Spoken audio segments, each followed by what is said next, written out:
Heyo, Major Mayor here, aka Ozzy from SAS Woodsball in Milwaukee, Wisconsin. First off, let me apologize for the delay in uploading the second part and this part of the video. It's been a year since I posted the first one, I think.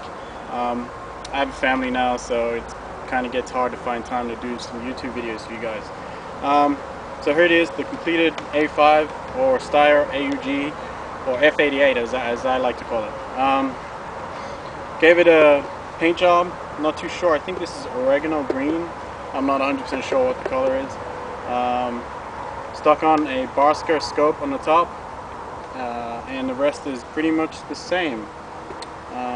Yeah, later on in the video I'll break it down, pull it apart and show you guys how I did this, show you the internals, how I wired it up. It's all pretty simple. I'll try and make it understandable for everybody out there.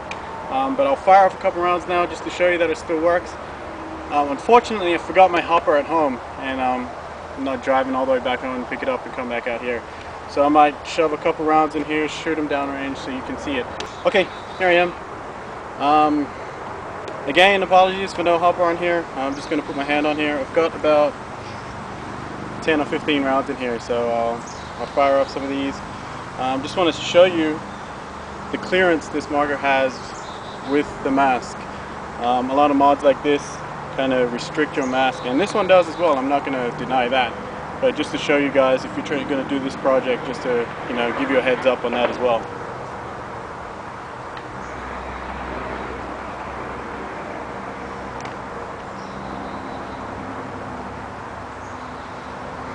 So it was pressing against the side of my mask. I could still see down the sight. I don't use the sight as often in the game, so it's not really a big deal for me. But yeah, let's get to some shooting.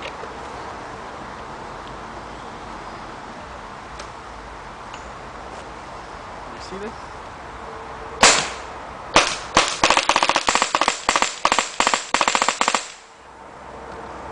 As a 3-round burst.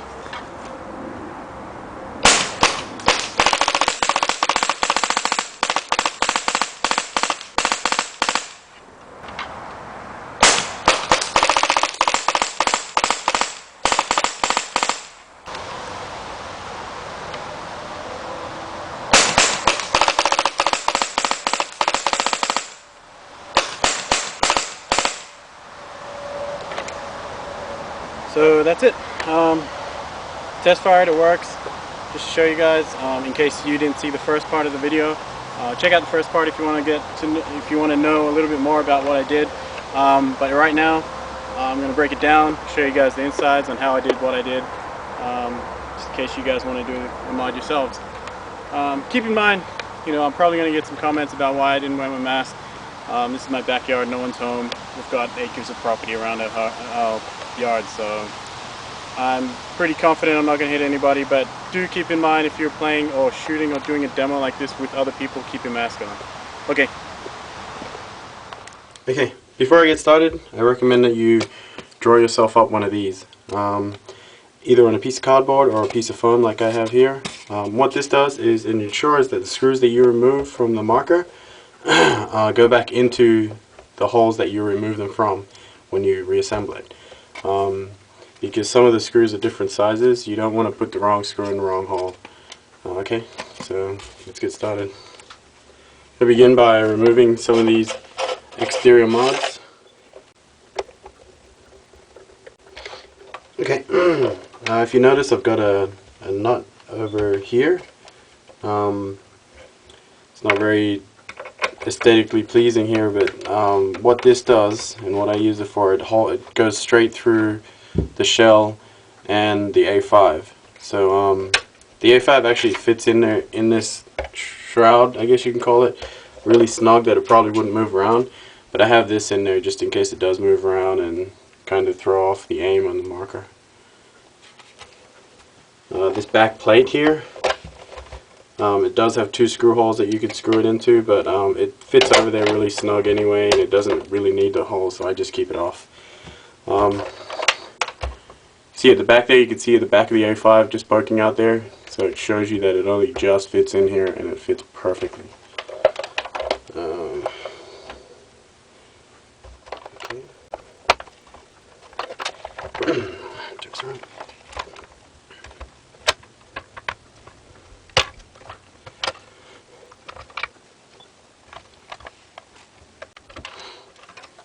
Okay, so that's the antennas. This is the trigger. This is the charging handle piece. This is the piece of wire that you use to connect the A5 charging or cocking handle to the Steyr one. It slides up and into the opposite side to this rod.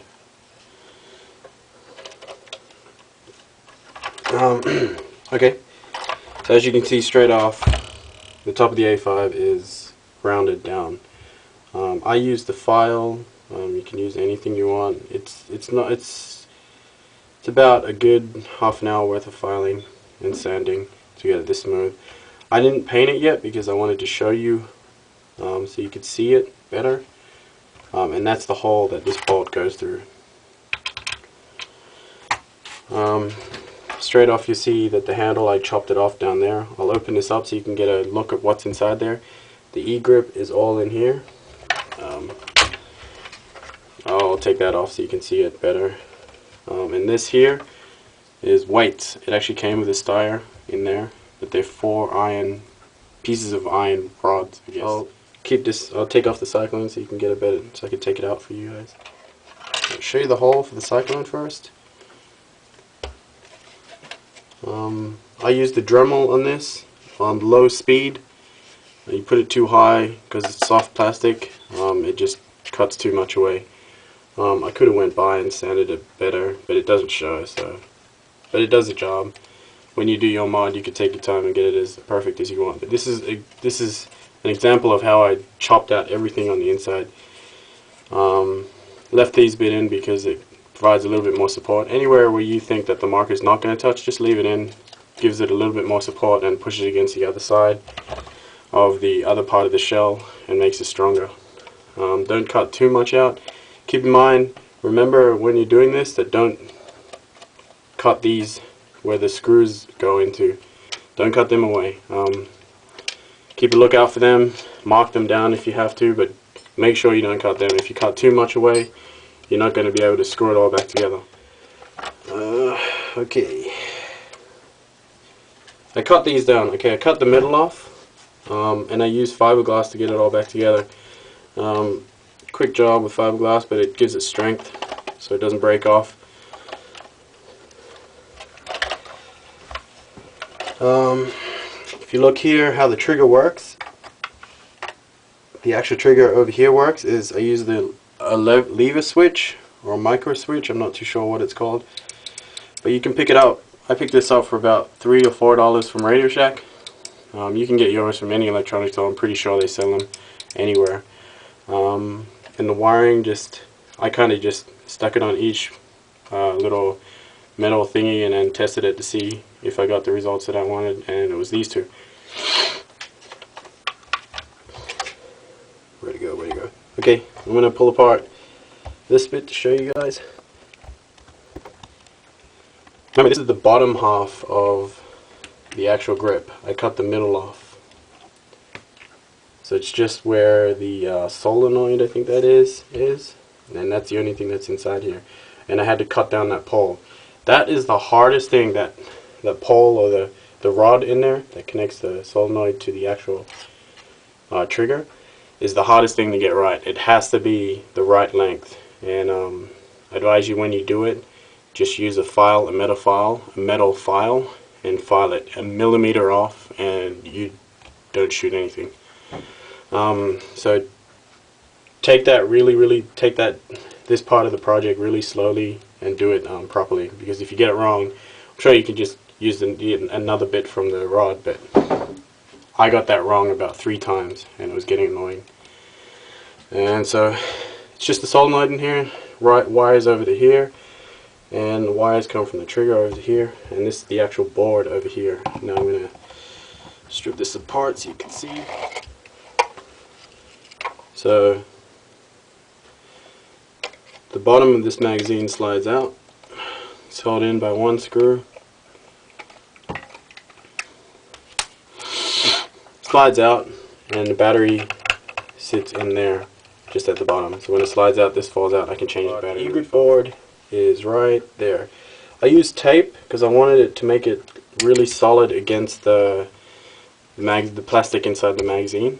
And the reason why I did that is because this magazine is really flimsy. I didn't want to like hit something and it breaks off and then snaps the e-grip or something.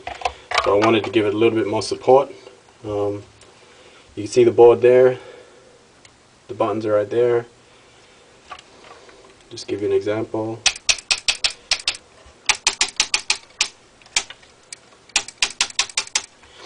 And how I wired it, just shut this down. It's going to be hard for me to explain this.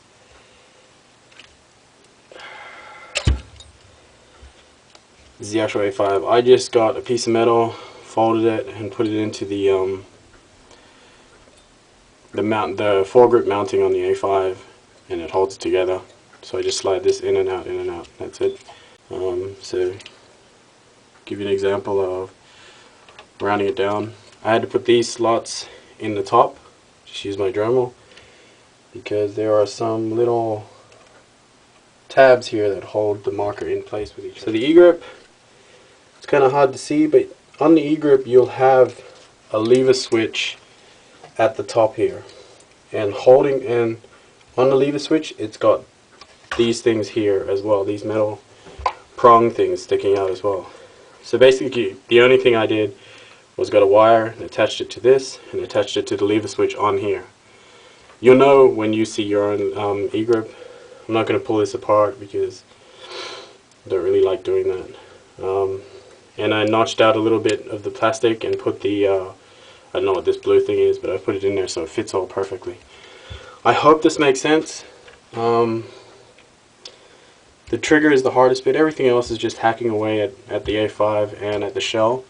I'm hoping that the e-grip makes sense. Message me if it doesn't, and I'll try and explain a little bit better. I'll try and get some pictures of the e-grip. I think I do have some pictures of how I've rewired it, but I'm not sure. I'll email them out to you. But pretty much it's just hacking away. The wiring is straightforward. Once you see the lever switch on here, you can just match up where the wires go, and it works fine. So no soldering involved, just twist it on. You can solder it on if you want. It's up to you. It works this way. Couldn't be bothered doing anything else to it. I guess that's it. Good luck on your project. Message me if you have any problems.